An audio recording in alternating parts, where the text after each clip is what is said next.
giant trevallies.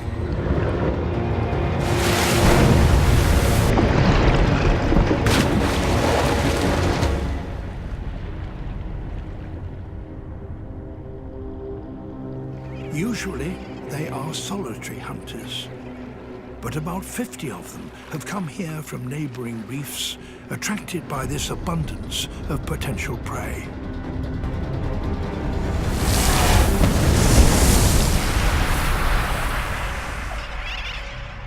The fledglings stay out of the water if they can.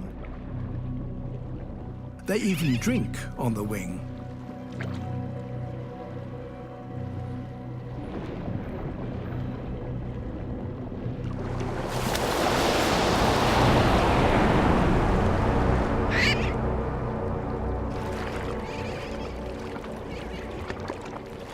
If the trevally are to catch one now, they have to up their game.